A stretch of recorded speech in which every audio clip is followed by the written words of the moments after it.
कथा ऐसी आती है कि आज माता यशोदा मेरे कन्हैया को गोद में लेकर के अपना स्तनपान करा रही है।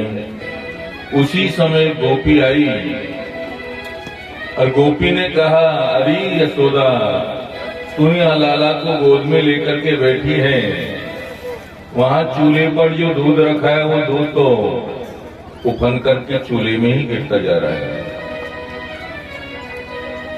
ये सुनकर के माता यशोदा ने कन्हैया को गोद से नीचे उतारा और दूध को संभालने के लिए गई। ये बात मेरे कन्हैया को अच्छी नहीं लगी। कन्हैया मन में कहने लगे, आज मैया को मुझसे ज्यादा प्रिय दूध हो गया, मुझे गोद से उतार दिया और दूध को संभालने के लिए गई है। एक इतना बड़ा पत्थर लोढ़ा उठाया, जिस मटकी में दही भिगो रही थी माता यशोदा, उसी मटकी पर दे मारा। मटकी फूटी, आवाज सुनकर के माता यशोदा दौड़ी हुई आई। एक बार तो थोड़ी हंसी भी आई कि देखो तो सही, ये छोटा सा लाला में कितना गुस्सा है। फिर सोचने लगी, अगर इसी तरह से देखती रही ये बिगड़ जाएगा, इसकी गलती के ऊपर थोड़ा डांटना तो पड़ेगा। तो माता यशोदा एक चांदी की छड़ी लेकर के आई और कहने लगे, अरे दादी के, मेरी दादी सासू के जमाने की मटकी को फोड़ दिया तूने, नेक तू ठहर तो सही। अब आगे आगे कन्हैया दौड़ते जा रहे हैं, पीछे पीछे माता यशोदा पूरे आंगन में इधर से उधर दौड़ लगा रहे हैं। लाला ने ठहर तो सही। भगवान ने कहा, मैया तू मारेगी? बोले, मारूंगी नहीं, तेरी पूजा करूंगी, तो रुक तो सही, तूने काम ही ऐसा किया है। माता यशोदा ने देखा ये छड़ी के डर से भगा जा रहा है, तो छड़ी को फेंक दिया। अरे लाला ने, तू ठहर तो सही, तू रुक तो सही जरा। बोले, मैया तू मारेगी। जब बहुत देर हो गई इधर से उधर दौड़ लगाते हुए, तो भगवान ने मन में सोचा, मैया थक चुकी है, तो पकड़ में आ गया। अब जैसे माता यशोदा ने पकड़ा है कन्हैया को, माता यशोदा ने कहा, रे दादी के, तूने आज मेरी दादी सासू के जमाने की मटकी को फोड़ दिया, आज तुझे मैं दंड देती हूं। इसी उखल के ऊपर चढ़ करके तू माखन की चोरी करता है, आज इसी उखल से बांध दूंगा। रेशम की डोरी लेकर के आई और जैसे कन्हैया को बांधना चाहा, 2 उंगल छोटी रह जाती है रस्सी। एक रस्सी से दूसरी रस्सी को जोड़ा, फिर बांधना चाहा, फिर भी 2 उंगल छोटी रह जाती है। फिर एक रस्सी और लेकर के फिर जोड़ करके बांधना चाहा, फिर भी 2 उंगल छोटी रह जाती है। कई रस्सियां जोड़ने के बाद भी रस्सी की 2 उंगल ही छोटी रहती है। भाव क्या है? संत कहते हैं कि यहाँ 2 शक्तियां काम कर रही है जो भगवान को बदलने नहीं देती है। एक तो शक्ति है ब्रह्मत्व, ये ब्रह्म है, ब्रह्म को कौन बांध सकता है। दूसरी शक्ति है मातृत्व, ये माँ की ममता की शक्ति। माता यशोदा दंड तो देना चाहती है, लेकिन मन में डर बैठा हुआ है, कहीं लाला को चोट न लग जाएगा। ये माँ की ममता बदलने नहीं देती है। फिर भगवान ने देखा कि मैया बड़ा परेशान हो गई, तो बंधन में आ गया। माता यशोदा कन्हैया को उखल से बांध करके यमुना में स्नान करने के लिए चली जाती है।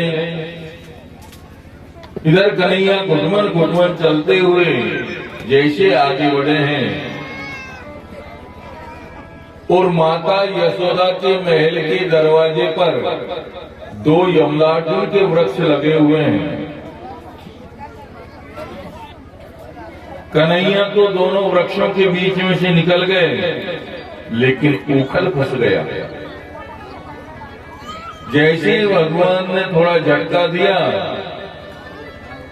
वो उखल धड़ाम से नीचे गिर पड़ेगा। इन दोनों वृक्षों में से, ये वृक्ष जो धड़ाम से गिरे हैं, वृक्षों में से 2 दिव्य पुरुष निकले।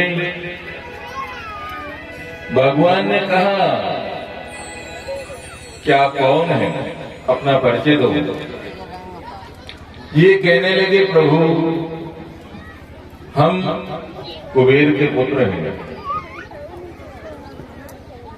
अप्सराओं के साथ में हम जल क्रीड़ा कर रहे थे, नग्न ही सरोवर में स्नान कर रहे थे। वहां से नारद जी का आगमन हुआ, नारद जी गुजरे।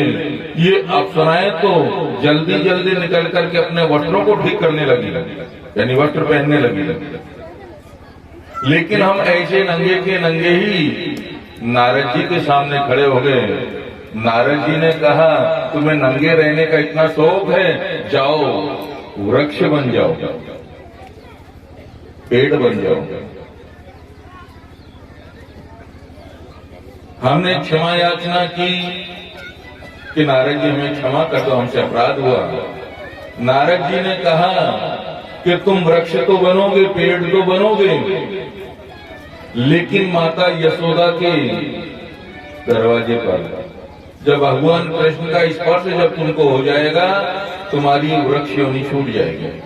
आज प्रभु आपका स्पर्श पाकर के हमारी ये वृक्ष योनि छूट गई, अब हमें जाने की अनुमति प्रदान करेगा। दोनों दिव्य पुरुष वहां से विदा हुए।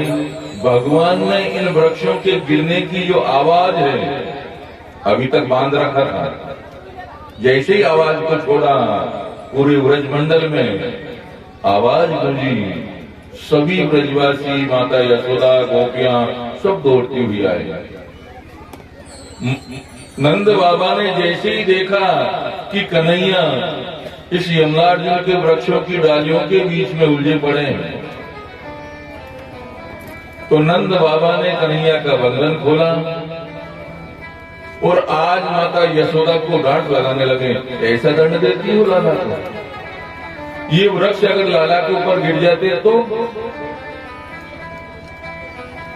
नंद बाबा ने कहा, लाला चल तू मेरे साथ ही रहना। नंद बाबा कन्हैया को गोद में लेकर के चलने लगे, तो कन्हैया इस नाकों के इशारे से मैया से कह रहे हैं, क्यों डांट पड़ गई? हम पहले ही कह रहे थे हमें बांधो मत, हमारा कहना माना नहीं, डांट पड़ गई ना आपका। ये आंखों के इशारे से ही भगवान कह रहे हैं। नंद बाबा अपने साथ में भगवान को अपनी गौशाला में लेकर के गए। गौशाला में सोते हैं नंद बाबा। अर्धरात्रि के समय जैसे नंद बाबा की नींद खुली, तो देखते क्या है, ये कन्हैया तो इधर से उधर करवट बदल रहे हैं। गौर से देखा तो कन्हैया की आंखों में तो आंसू है। लाला सोई नहीं। भगवान ने कहा, बाबा मुझे मैया के पास ले चलो, मैं मैया के बिना रह नहीं सकता। अर्धरात्रि के समय ही नंद बाबा कन्हैया को गोद में उठा करके माता यशोदा के कक्ष में पहुंचते, तो देखते क्या है, माता यशोदा अपने पलंग से नीचे बैठी बैठी रो रही है।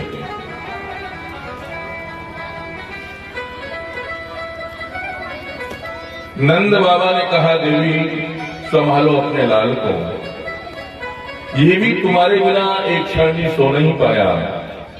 आज मैं समझ पाया हूं कि कितना प्रेम करती हो तुम अपने लाला से। सवेरा हुआ, नंद बाबा ने सभी ब्रजवासियों को बुलाया और कहा, देखो भाई सुनो मेरी बात, जब से मेरे घर लाला का जन्म हुआ है, कोई न कोई राक्षस आता ही रहता है। और जहां मेरे लाला के ऊपर संकट हो वहां मैं रह नहीं सकता। नंद बाबा के छोटे भाई है गणानंद, ये कहने लगे बाबा एक बड़ा सुंदर वन है, जीवनम वृंदावनम नाम पश्यभ्यम नवकाननम गोपी गोपी गवाम सेव्यम पुण्यतीर्थवीरुधम। बाबा बड़ा सुंदर वन है वृंदा का, वृंदा कहते हैं तुलसी को, तुलसी का वन है बाबा यमुना के किनारे, हम वहीं चल करके रहेंगे, वहां हमारी गायों को जल भी मिलेगा, चारा भी मिलेगा, बहुत सुंदर स्थान है। आज सभी ये ब्रजवासी गोकुलवासी एक कन्हैया की प्रसन्नता के लिए सब अपना अपना घर बार सब छोड़ करके जरूरत की सामग्री अपने छगड़ा गाड़ियों में सजाई और वृंदावन जा रहे हैं। वृंदावन तो कोई मकान आदि तो बने हैं नहीं, अपनी छगड़ा गाड़ियों को चंद्राकार में खड़ा किया और उन्हीं के नीचे रहने लगे। धीरे धीरे समय आगे बढ़ा। आज मेरे कन्हैया माता यशोदा से कहते हैं कि मैया हमें तो गौ चराने की अनुमति प्रदान करो, गौ चराने जाएंगे। बलराम जी बड़े हैं, गौ चराने जाने लगे। माता यशोदा ने कहा लाला अभी तुम छोटे हो, तुमको गौ चराने की अनुमति हम नहीं देंगे। बहुत जिद करने लगे तो माता यशोदा ने कहा कि लाला मेरे एक काम करो, तुम अपने छोटे छोटे बच्चों के साथ में, अपने सखाओं के साथ में गाय के बछड़े चराने के लिए जाओ।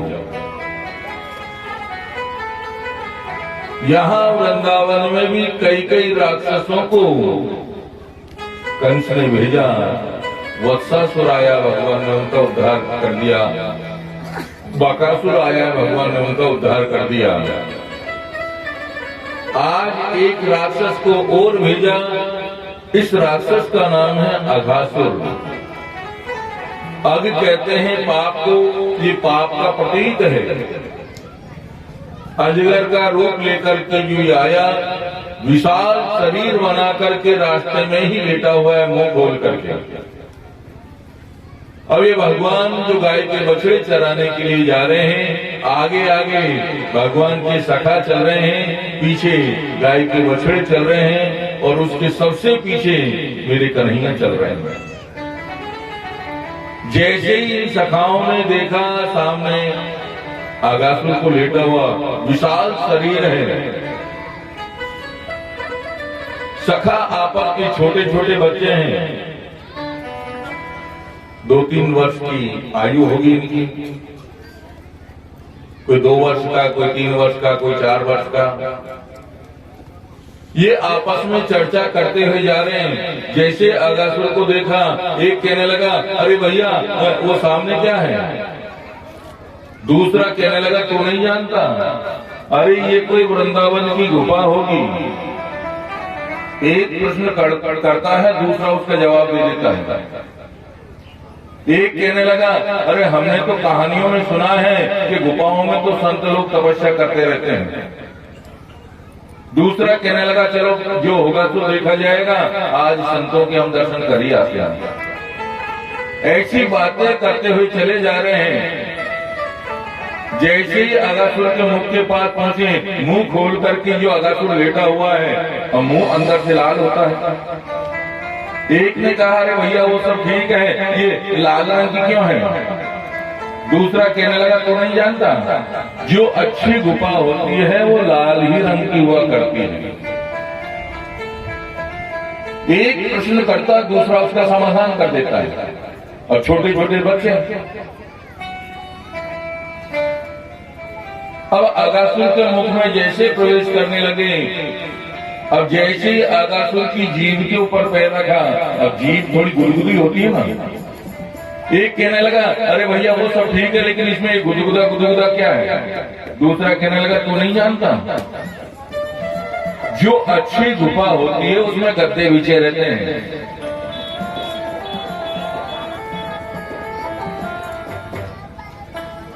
पीछे से मेरे कन्हैया आवाज